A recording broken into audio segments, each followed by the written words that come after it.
Hey, Matt. Welcome, Rev Wayne Stills, and welcome, Liz Cronkite.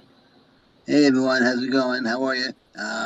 Do I can I share the screen here? I'm not sure I could. I'm not sure I can right now. Lynn, Lynn, are you there?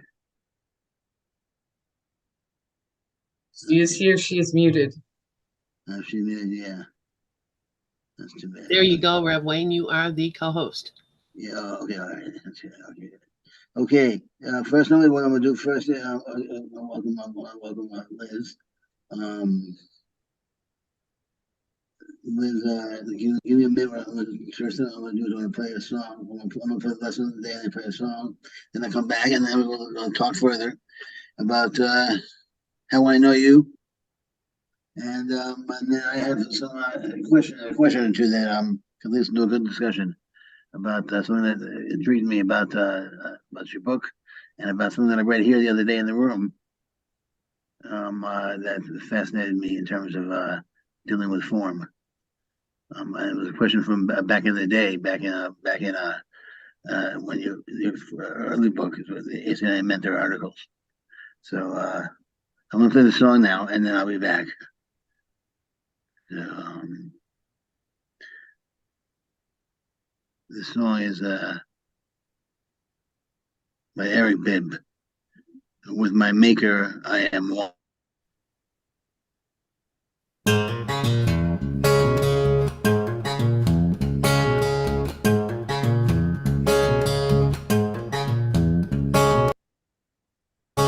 I am the preacher shouting out the news.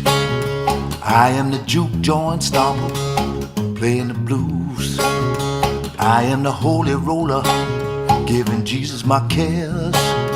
I am the candy man pushing my wares. I am the cowboy branding my steers. I am the Cherokee brave on the Trail of Tears.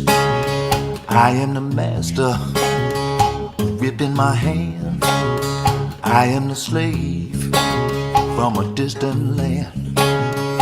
After all is said and done, with my maker I am one.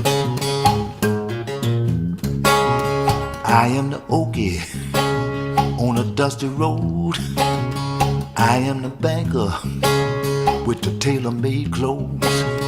I am the hobo in a cold box car.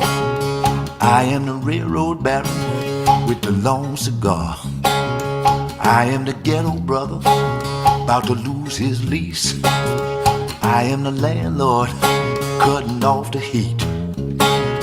I am the prisoner playing cards. I am the warden looking out on the yard. After all is said and done, with my maker I am one.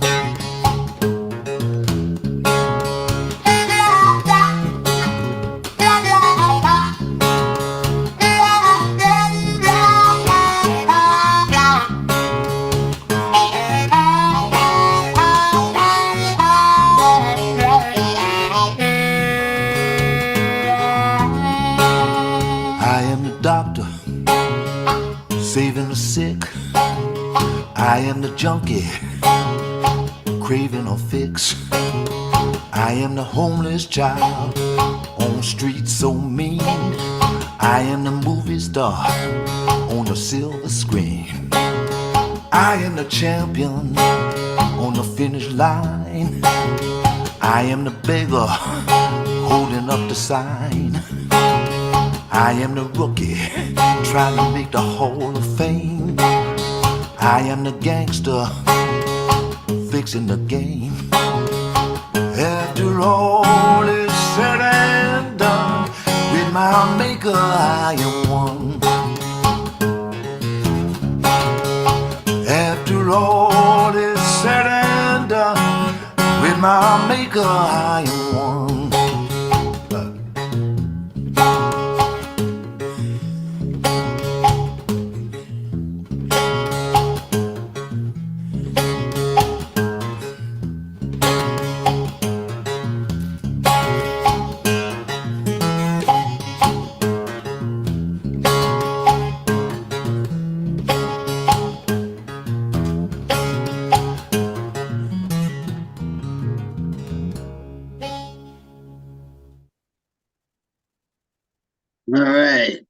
That was Eric Bibb.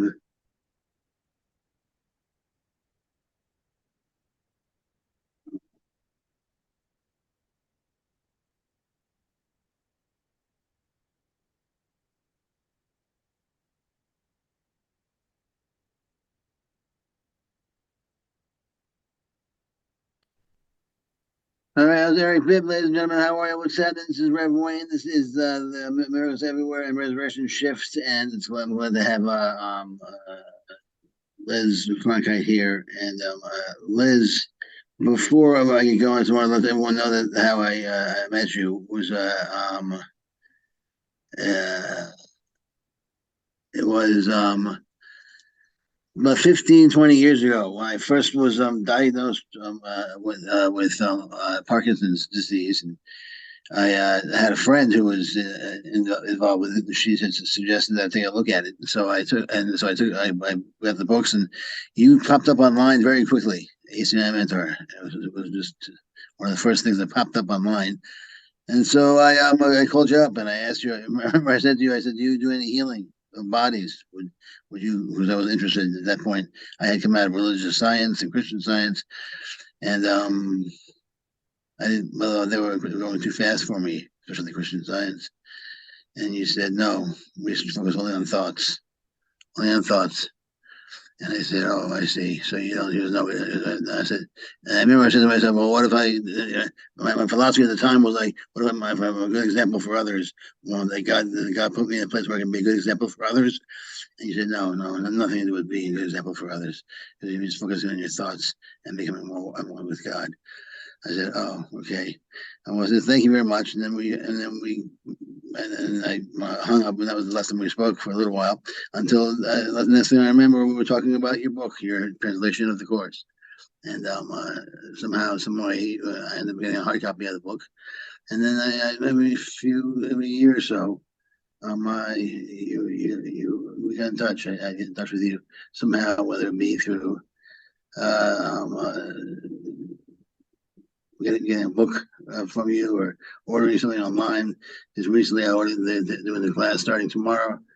So you've been very influential in my growth. Matter of fact, one of the things that was most influential was the recordings. The year that you did it, I think I was there. You might not known though, because I did it indirectly. I know I did. I did listen to the recordings of the class that you did online, that you did on the telephone. But as you were doing them, or maybe right afterwards, or you had taped it, and you taped it, and like hours later you could listen to it or something like that. And so it was kind of cool. It was kind of cool. So that's how I met you, so I guess the question I have for you is what fascinates me is the question that it was do you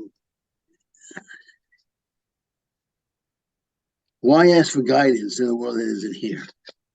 That was the question that I read. That the answer to that question is it gave me a release, a complete release, because it just it enabled me to let go of everything and anything. I had my own way of leaning from the course how to get to that place, but this was just so right on. So and it was so obvious and so easy. Do you remember the answer that you gave? By chance? No, I mean, how long ago did I answer it? I mean, when was that written? Oh, it was in the book ACIM Mentor articles, the first one. The first one. Wow. Okay, because that would have been a very long time ago. Yeah, I don't know if I would have answered it then the same way I do now. What did I say? Well, you said was that why ask for guidance in a world that's not here? And you said the point is it doesn't really matter what you do. The question is everything needs to be used to remind yourself that you're one with God. That you're not separate from God. The action is not really important. The form is not really important. The important thing is what you do. And I don't know if it's still what you still think, but that would loosened everything up completely. It made me realize that.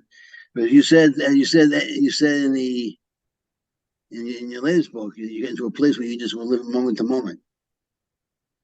You were living moment to moment. You weren't planning for the future. You weren't thinking of the past. You would just live it moment to moment to moment. And that's where I got me to that place very, very easily, where I could just make my choices and not worry about what was coming next. Because Right. the form didn't matter. All that mattered was I'm using whatever comes next for the purpose of becoming one with spirit. Right. Yeah. So the point was the guidance. It wasn't about the guidance. I mean, you know, the specific nature of what you were asking for. It was about connecting to spirit. So you're using everything in the world of form as a means to connect to spirit. Exactly. Yeah. Yeah, I would say that. I'd still say that now. Yeah. I don't think some of the answers I gave back then, I don't think I would say now, but yeah, that one is the same. Yeah. Yeah. So that was kind of cool because, you know, the lesson that I've been reading lately was one of them was like, you know, you're always going to God. You're always on the path to God. You're always, you know, God is, his will is everywhere. His will is omnipresent. There's no other will but God's will. So wherever you go, you're always in God's will. You're always in God's will. How you slice it, you're always moving towards God. So I'm trying to get to that place that you talked about where you can take things as they come and not worry about what choices you make. You know, it's sort of like a dog does. You know, dogs just make the choices that moment, when you know, when you're in midnight, you know, think about your choices. You just make the choices moment by moment. You know what I mean? Right. Yes. I Yeah. mean, Just be in the moment with whatever's appearing in front of you now. Right. Exactly. And, leaving it up to the Holy Spirit just to guide you. Right. And then proving to you as you go, and that you are one with the Holy Spirit. And then the form doesn't really matter. The form only comes from love, and it comes from the choosing Christ. And the form really will take care of itself in once. That's right. That's the feeling I got. Okay, now what is if someone came to you and said to you, what are the primary teachings of the course? How would you answer that? Only God is real. Only God is real. Yeah. And the rest is just a commentary. Yeah. Only God is real. Yeah. But how did that play out? I mean, so what are the consequences of that in terms of? It means that everything else is an illusion. Is an illusion. And so the choice is whether or not we want to transform and how that must play out in our lives, in our daily lives. And we want that knowledge to play out in our lives, I guess. Well, it's the thing is that it's not something that you just grasp intellectually. It is something that you open yourself to seeing, to learning that only God is real. So it's certainly not an intellectual process. It's about inviting spirit into your experience. And of course, for a long time, you're split between the two experiences, ego and spirit. And at some point, perhaps you will have some experience that will reveal to you that of those two experiences, only one of them reflects reality, and that would be spirit. Only one of them is gentle. Only one of them is transformative. Only one of them actually gives you a chance to open up yourself and become a channel. Right. For the flow of love. Right. You know. Right. And so and forgiveness too, I suppose, would be goals of the course, primary goals of the course. Would you say forgiveness is essentially looking past the physical? Forgiveness is the practice of reminding yourself that only God is real. Right. So yes, you look past the whole experience of consciousness, basically the whole experience of being a person in a body in a world. So I mean, that's the course's way of, that's the course's version of forgiveness, is recognizing that only God is real. Now, again, that's an experiential thing. It's not something you get to intellectually. Now, if you've had experiences, then you can if you've had mystical experiences or what have you, you're able to refer to that and remind yourself, yes, that's what's real, not what's, whatever's disturbing you in the moment. But then other than that, it is somewhat of a process of, if you haven't had the experience of basically of forgiveness, the actual forgiveness of learning that none of this is real, then it's a process of inviting spirit in to help you to deal with whatever it is that's upsetting you. And in that process, again, you're using whatever's happening in the world as an opportunity to remember the truth. Right, to remember love, to remember God. Yes, right. That's here, even if you're not at a point yet where you can say, oh, I know that's the only reality. But so in other words, there's kind of steps that you can take to get to that point. And the practice of forgiveness is bringing spirit with you into everything.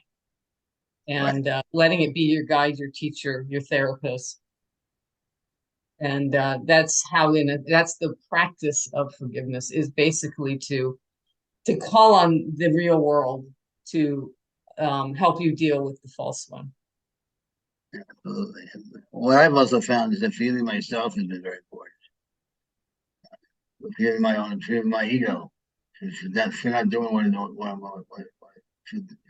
doing what it was. Yeah. In the end, that's all we are forgiving. We're not really forgiving others. We're forgiving our projections of meaning onto them. Exactly. Yeah. I feel my ego for not doing anything really. For all these pictures and projections and interpretations and it's usually with the ego, you go to personal mind. I mean, it's all the images that we see and experience. It's the ego. Basically, our personality. You're left with, and I've always said that when if you're not your body, you have the recordings the body makes. Then what are you? And you're whatever's left, which is basically from our perspective, nothing. Yeah, the body and the personality are neutral. Ego is the assertion that they are your reality. Right, they identify with it. And they're neutral. And they have no meaning in themselves. And ego identifies with the body and says that's me, and tells you that that's you when you're listening to ego. But but the body itself is a neutral thing. It's not you. It's not reality. It's like that. Lesson 14. That's one of my favorite lessons. And whenever I get feel overly overwhelmed by absorbed by the pictures around me, I use lesson 14. I realized that these are pictures in my awareness, but they have nothing to do with me. Right. And if I'm looking at a picture and say, that's me, that's me, that's me, that's me, that's me, that's not me, that's not me, that's me, that's me. And I'm attaching myself to pictures, and I'm saying I'm identifying myself as those pictures.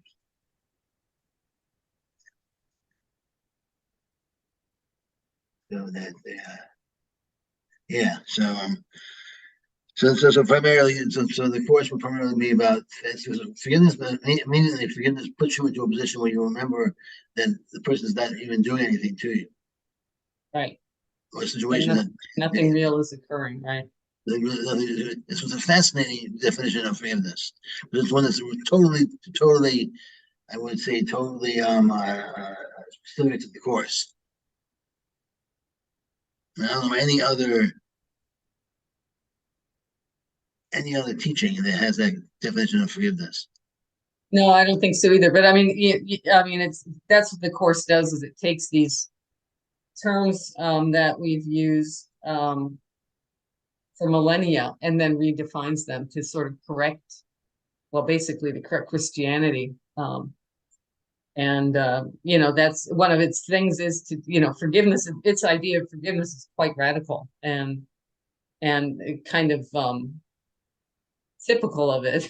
That it takes something that is sort of an everyday idea and then says, well, here's another way to use this, and here's what true forgiveness would be, and it's radical.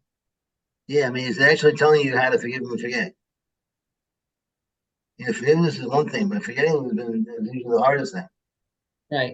You know, forgiving, you can say, I forgive you, and I can still hang around with this, but the hurt and the pain makes it usually impossible to forget. You know, the old saying is forgive your enemies, but don't forget their names. So it's forgive and forget. But actually, this course teaches you how to forgive and forget. And once you forgive them, and then you realize that they never did anything to you, it kind of leaves your mind. It just dissipates from your mind into back into nothingness as much as you can. It certainly will takes the charge out of your memories. Exactly. And then they become what I call in the amusement. They become the picture album. They're there for your amusement, as opposed to a giant bunch of pictures that you use to judge people with. Right. You know.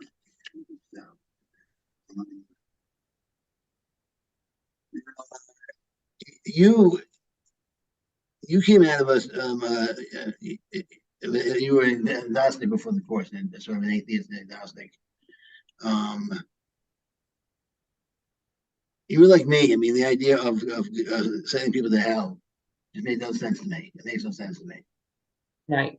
I mean, the idea that God, what would be the point of creating somebody just to send them to hell forever? I mean, if God knows everything, He knows beforehand that you're doing this. So why do this? Right. You know, what's the point? What's the point of creating Johnny Johnson just to send him to hell forever when he's done what he's said? I mean, only a nut job God would do that. So I mean, that's the premise right there, and everything else just falls into place about how crazy it is. And so there's other reasons why this must happen. There's no human being that can actually do it for that reason. And I remember thinking that if God was love, and the world couldn't be real. Exactly. Yeah. And if the world was real, then God wasn't love. I mean, you had to kind of choose. And the idea that anything that the forgiveness is that the awareness that nothing that happens here has any effect on God at all. No, it doesn't.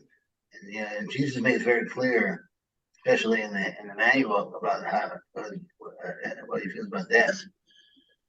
Death is not. Death is the chief problem, the chief engineer of all these dreams. And so death is the ultimate illusion. Right. So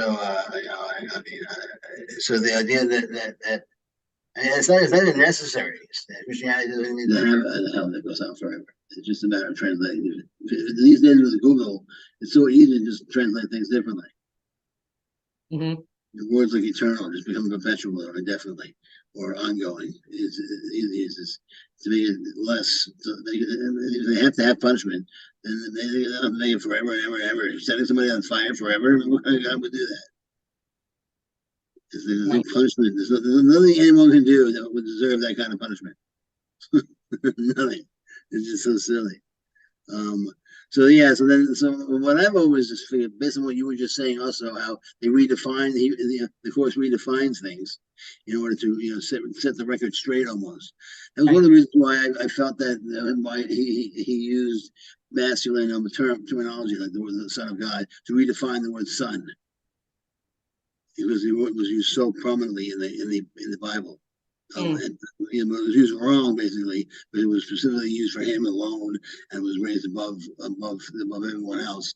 And he makes it very clear in the course that it was not meant for it was meant for everybody.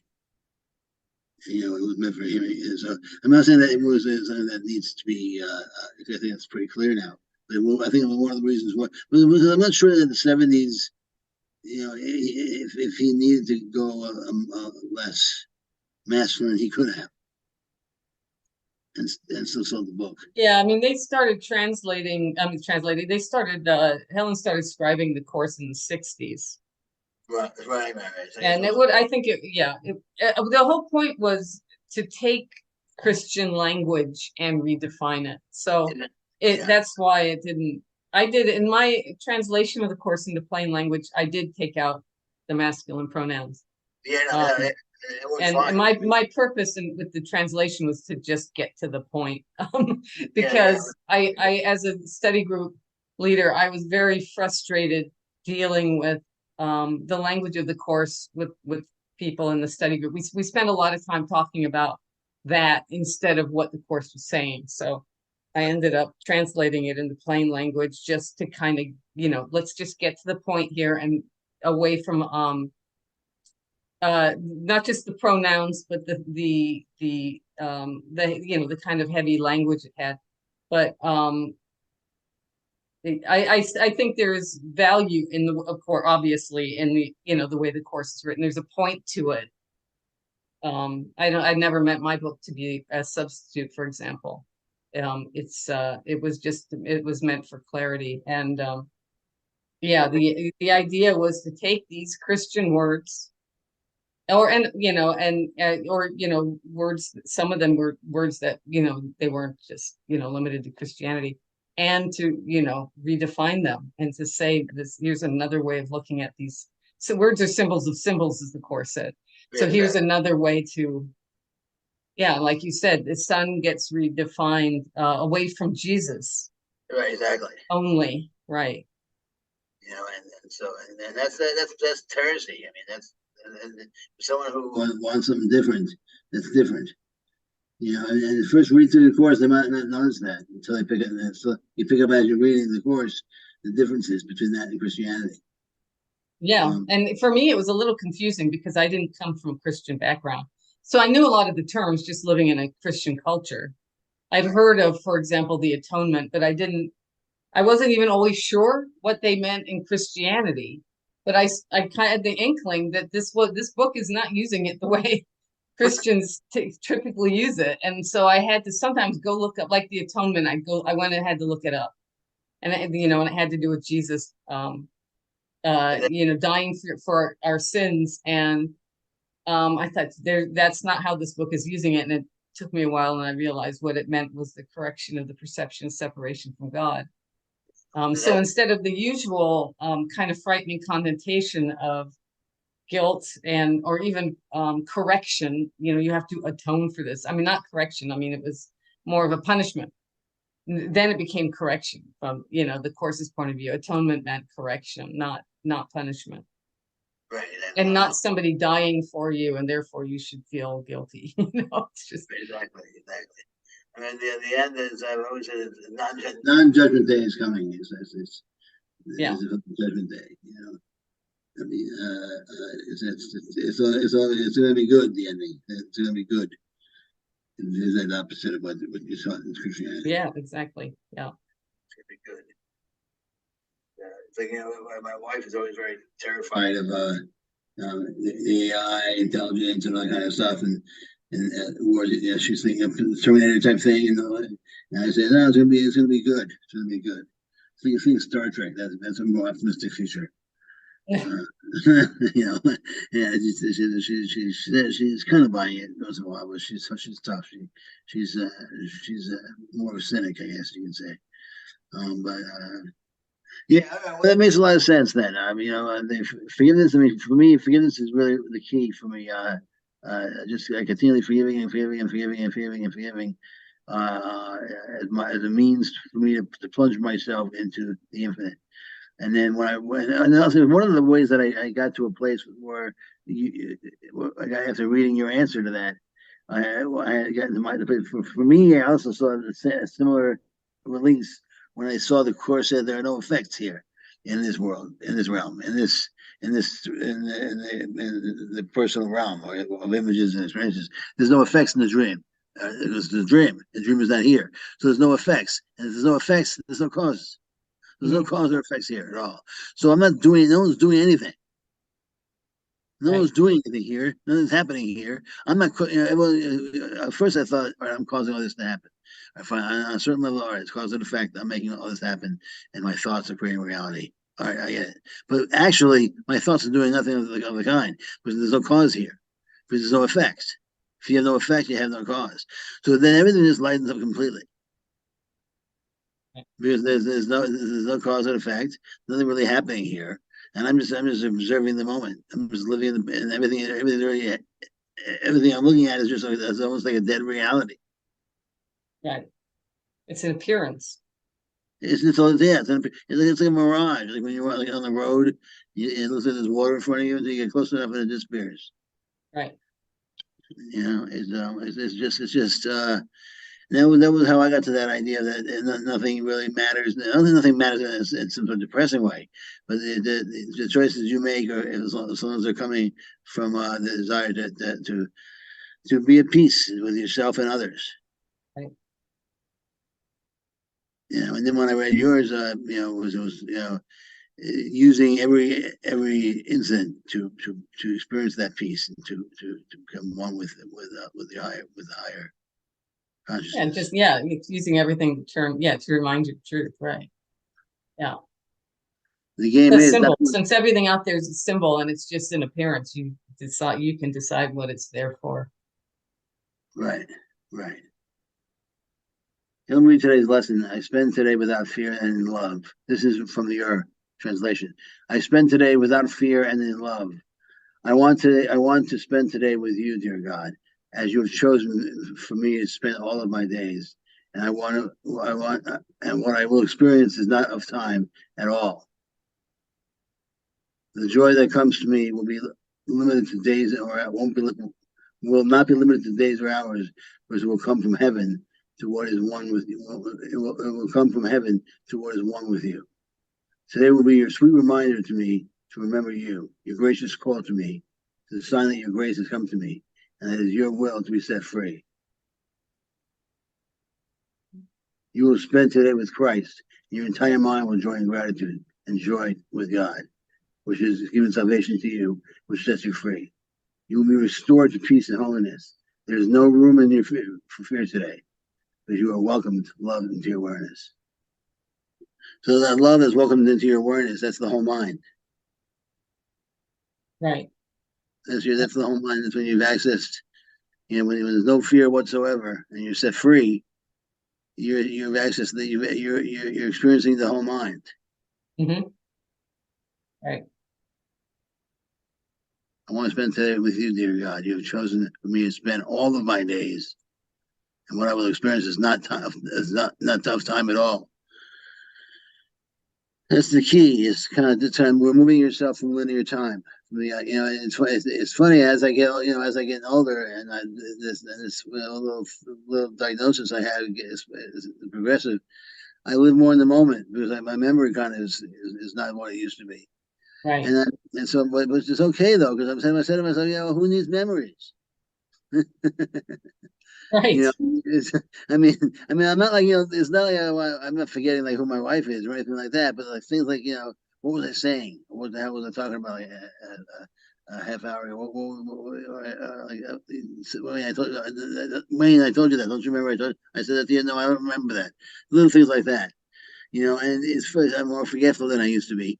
And instead of getting frustrated by it, I just say, all right, if I was talking and I forget what I was saying, I forgot what I was saying, and then move on to something else. Mm. You know, as memories, you know, and then I also find that if I do that, memories tend to come back if it's important enough to remember.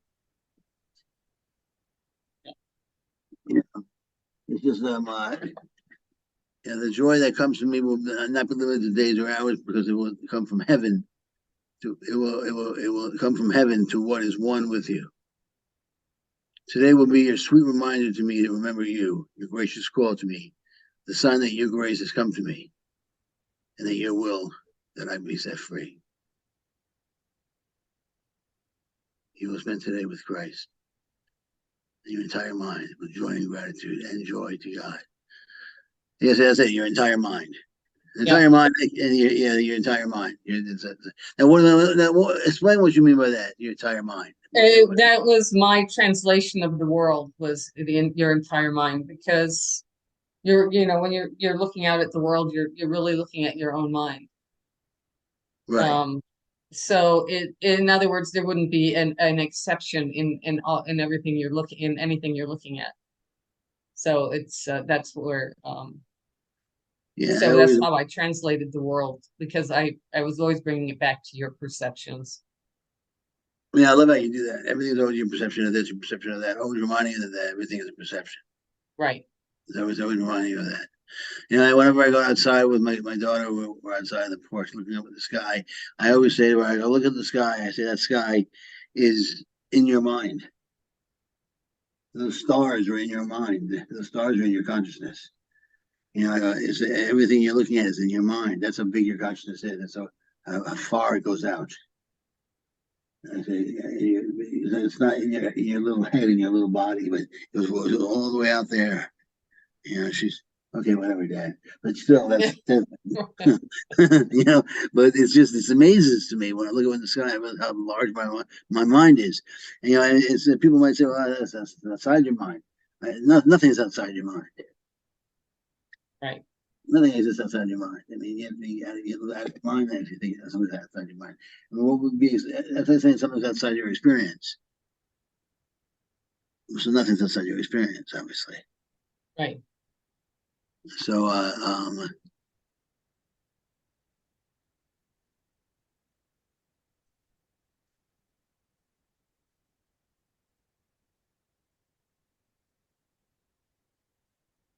you will spend today with Christ, the entire mind, that which is given to you, sets you free. Now, it sets you free so long as you acknowledge that it is in your consciousness. Right? Right. Yes. You have to acknowledge that. Yes. Yeah, you have to acknowledge that everything you're seeing is within your, yeah. It's really within consciousness, and you know, that consciousness is what you are. Now, Aware of. What I find most of Consciousness. and consciousness is everything, but consciousness, unlike most other modalities, I guess you could say, consciousness is not the ultimate in the course, because ultimately it's still the ego's game. And we wake up to almost non-consciousness. I mean, we wake up to something different than consciousness. Consciousness is the illusion. Yes. Exactly. Yeah. And what we wake up to is, from our perspective, from the perspective of consciousness, we seem to wake up to nothingness, to non. Right. Right. You know, and the other thing other thing I take comfort in, and then I don't know if this is to my credit, because it's the illusion I'm taking comfort in, is that nothingness created the illusion, so to speak. You know what I mean? So in other words, that nothingness that I'm afraid of can entertain thoughts of the illusion, which I seem to want to stay in or stick around so badly, and I want that I'm attached to. So I think it's non-existence, but this non-existence has power to entertain thoughts and ideas. It's not nothingness. It's oneness, but it's oneness. It's absolute oneness. Mm-hmm. We perceive it as one, as nothingness, because we can't perceive anything outside of consciousness. Right. And we can. I mean, how would we perceive of absolute nothingness? We perceive it as a color of maybe darkness or white or absolute blackness. But still, that's a perception. Right. And yeah, so I mean, even the highest consciousness is an illusion. Exactly. Even a consciousness of God is an illusion, because consciousness is the illusion. Yeah, that's nuts. And so when you wake up, you're waking up into non-consciousness. When you wake up too, that's scary. That's scary, but yeah. Did you ever watch that show, The Good Place? Yes, I did watch it. Not all of it. Well, the very ending, they were in they were in heaven, and it was beautiful stuff. Waterfalls, it was nice, it was everything they ever wanted. But then they got bored. And so the last thing they did was they just disappeared and dissolved into the universe. They saw some lights in the air. That might have been them, but that was it. And it was a strange choice, because they had to really decide whether they wanted to do it or not, because they were basically disappearing. But it's like that's what Ken Watney always says. He said it's up to you when you do it, but eventually you have to go back into oneness. it's like, yeah, it's like, do you lose your individuality when that happens? Do you lose your self-awareness completely? And by that point, you might not care. You might be more than willing to do it. You wake up from a nighttime dream, you don't get bummed out that you're in the dream anymore, right? Right. Yeah. You just accept You're not it. going to be bringing anything that's of this consciousness into truth. No. So you know, to even be, you know, there's no need to be concerned about it, because it's such a, God is, a direct experience of God, is so wholly unlike consciousness that it's indescribable, and it cannot be conveyed. And so everything here is a distortion. Even spirit is a distortion. It's spirit is sort of the way that God's light had to be distorted to come into consciousness. I mean, I would just say it had to be distorted. I mean, it just coming into consciousness, it would be distorted by what consciousness is. So there's nothing here. Not even the most wonderful experience here even comes remotely close to the glory of God. And it's not just in quantity, but in quality as well. And so everything, you know, so to be concerned about going on, you know, and what you would lose here is it's so wholly different, that there is no need to be concerned. Yeah, I suppose so. I suppose so. We can't even get there. We can't imagine what it's like at all. Right. We can't imagine. We can't step outside of our own consciousness. Right. Yeah, you cannot step out of consciousness. No. Consciousness is the illusion. It all falls away. No aspect of it is true. The spirit comes from comes into it from truth. But nothing that is of consciousness is true. Maybe I guess when you get to the higher levels, so the higher levels of oneness than the illusion. So that's what the forgiving dream is. But still, the forgiving dream or the happy dream is just so that it's a happy dream. It's a forgiving dream. Yeah, the happy dream is simply knowing it is the dream. Yeah, exactly. Knowing it's a dream. Yeah. Therefore, you have more natural control over it. And I always say that if you want to know what's going to happen in this life, and in this dream, compare it to a nighttime dream. Because it seems to always work out that that's pretty much what's happening here. You know, we sleep at night, part of us makes the dream up, and then the part of us forgets it. Subconsciously it makes the dream up, and then consciously we forget it. Unconsciously, because we're sleeping, consciously we're out. But part of us makes the dream up, and part of us forgets it. That's how it's happening here. A higher part of us makes the dream up, and then the lower part of us forgets it. That's the part that's in here, and then when we become lucid in the dream, become aware that we're dreaming, we slowly but surely wake up, and we gain more natural control over the dream. Naturally, we say, "Oh God, I'm dreaming right now. I can do this. I can do that. I can do this. I can do that." And it now becomes clear in the dream that we're lucid.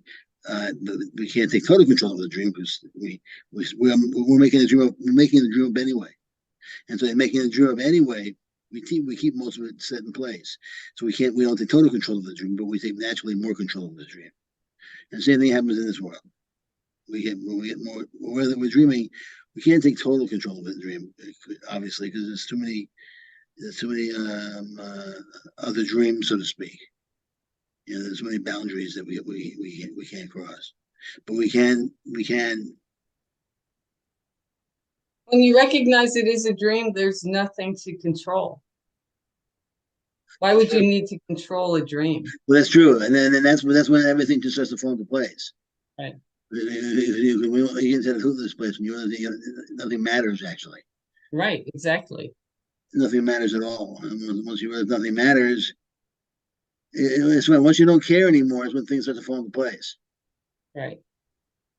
Once once you don't care and it doesn't matter at all to you, that's when you play better. When you do better in life. When you don't care at all to do better, if you do worse or better.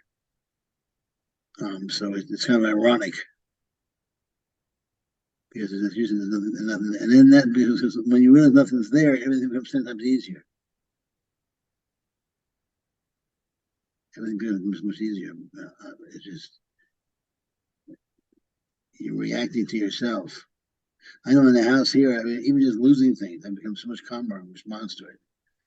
I just realize if getting frustrated is not going to help me find it, and the same amount of time to find it calmly is just makes much more sense. And that's choosing Christ right there. Small little things like that, choosing a different perception. Mm-hmm. So your latest book, Memoirs of Christ. That was a different kind of book than most of your other books. Yeah, it was a memoir. Yep. Yeah, and what are you hoping to get people to get insights from it? What were you hoping for?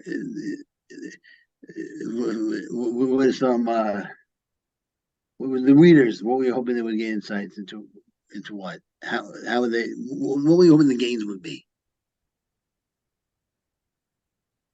I don't think I had any hope that anybody would get anything out of it so much as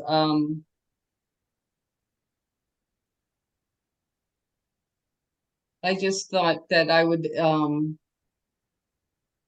I wanted to talk. I was when I wrote the book, I had just gone through I had begun the enlightenment process. I prefer the term enlightenment to awakening. And I think I used awakening in the title and in that book, but I've since come to find enlightenment to be a better term. And so, I mean, I was highlighting the two distinct, the previous life and then the new life. But when I wrote it, I was still in the midst of it. I was actually still pretty much in a very dark place when I wrote it. So I wanted, it would depend on the reader, what they were going to get. Some were going to get more from the first part and some would get something from the second part. It's a very uncomfortable and difficult process, the enlightenment process. And I always tell people, be careful what you wish for. You just might get it. It wasn't what I expected it to be. It's still unfolding. And I'm through the darkness, gratefully. But it is, so the first part, a lot of people seem to just read the first part and kind of stop there. And that was my previous life as a spirit-centered person. And I think many people can relate to a lot of the things I went through in that, as a student of A Course in Miracles, and then becoming a teacher, and the whole experience of living with spirit in my everyday life. That I think a lot of people can relate to a lot of things I went through in that process. And then the second part was after what I called the break, which is the moment that really, that it was the moment that spirit took the center of this consciousness and ego started to fall. Before there was a long, it's a long process of, I felt it coming, then the break happened. And then after, the ego's been falling away, but there was a long process, sort of ego death of feeling it arriving for a few years before the break happened. And basically ego was knocked off center, and spirit took its place as the center of this consciousness. So, and then from then on, it was just, I just detailed what I went through, and was still going through as I finished the book. And then at the very, very end, in the afterword, there's this glimmer of light, what I call the cosmic chuckle, which is this lightness of being, and this actual laughter that came from someplace deep within me that I had never ever experienced before. That started to break up the darkness, and so it's ever since then it's gotten lighter. So I guess, I didn't, I wrote it, and people were going to take from it what they were going to take from it. Yeah, I mean, yeah. One of the things that stood out for me also was how you were able to perceive light from people, even though you as you delved into them, might have found some darkness availed itself, showed itself there. But for instance, because I was like that also. If someone was passing out pamphlets on Jesus and like that, and it's that field light coming from the pamphlets, from them, from the energy. But then you get a little involved. You start seeing the meeting or something like that, and then the field thing. Something feels off of it. Something's a little bit off. And it's similar to the course when you see careful what you wish for. You start first at the beginning when you're first getting involved in it. It feels like it's smooth sailing until you finally get involved in the darkness. You start pulling up some negativity. Next thing you know, you're facing a lot of stuff. Mm-hmm. Right. And, I mean, I know that when I got sick. When I first got sick, I basically just walked around thinking, I'll be fine. I'm going to get rid of it, no problem. I had no concept of level 1, level 2, and this was just my thoughts. I mean, I did, but for the purpose of just healing my body. It wasn't about that. It was, the words and thoughts were meant for God wanted my body healed, and so I remember when I after 2 years of popping pills. And I was getting worse and worse and worse and worse and worse, and Christian Science wasn't helping out, and I was popping pills, so they wouldn't let me get any further down their prayer route. So I remember I had to stop. I had to make a change, and my wife said, "Well, we have to move. We're going to move to Europe," and I didn't want to move to Europe. But I knew I had to make a change. I moved to France for business purposes. Sounds great, but I didn't speak French, and I didn't want to move. I'm an actor. I was an actor at the time, and I wanted to stay in New York. Long story short, I felt like I felt like my world was being turned upside down. Mm-hmm. And I realized that what was actually happening is that God was turning my world right side up. Mm. And it wasn't until I realized that things got easier. And then suddenly we ended up in Amsterdam instead of France. And Amsterdam also there. And Amsterdam it was a great place. It was a great place for me to kind of find myself, find my body again. And so it kind of worked. Everything worked out well. And it was a great 3 years, and I was happy we spent all this time there. And I wasn't traded in for the world. So here I was fighting it. And then, as you said, it can be very painful. But when you fight it, the things are ripped away from you. Mm-hmm. Instead of that which that valuable and that which you don't need is ripped away from you instead of being taken gently away from you. Right. Yeah. And in reading your journey, it was similar. Seeing what you went through. Mm-hmm. Yeah. And we're coming to a close here. That one hasn't done quite yet, but we're coming to a close. Again, the main takeaway that I have from this conversation is that God is obviously the only reality is God. Mm-hmm. And our main goal here is to remind ourselves that the world's not here, and not let the ego tell us differently. Because the ego's main job is to convince us that the world is here. And he'll do any step, and make any choice, anything he can do to make us believe that. I mean, anything that says to me, death, anything death related, I call a hoax. It's a hoax. It's an illusion trying to get me to believe the opposite of the truth. I try to look past it and see what's really there. Kind of like you look past the flat Earth, and you see round immediately in your head. So you don't see it. If you see a flat, you still see a flat Earth. You still see it, but immediately you look past it and see a round Earth in your mind. So one day I want to look past bodies that are dying and see what's really happening. Forgiving and see what's really a soul, really a spirit leaving their bodies, or not even really leaving their bodies. There's nothing really happening there. Right. And so if you see the truth of what's really there, our peace levels will shoot way up. Is there anything else you want to say before we leave? Is there anything else you want to? No, just thank you for having me. Yeah, it was an absolute pleasure. I won't say I usually play a closing song, but it was an absolute pleasure. And I would everyone get the book, Memoirs of Christ, or any of the books actually. You have about 10 books, right? I don't remember how many there are. There are something like that. Yeah. There's 4 Habits for Inner Peace, and there's 4 books that are my collection of my articles.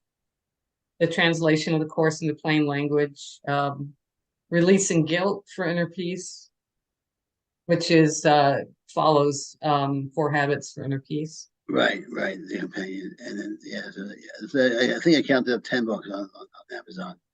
Unless I don't have all the books, but that's about 9 or 10 books. So go shop any of those books.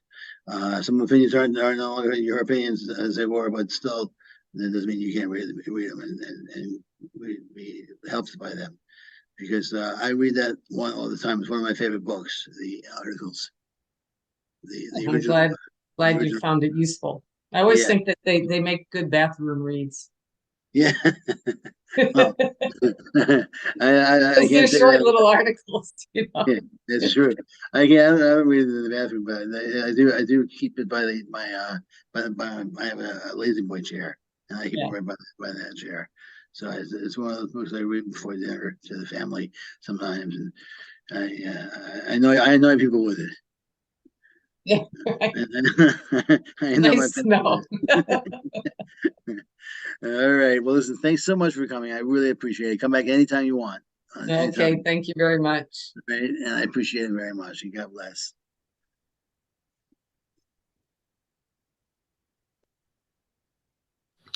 Thank you so much, Rev Wayne and Liz. It's so good to hear from you. And Wayne, are you going to play another song? I was going to play one more song, and then that's it.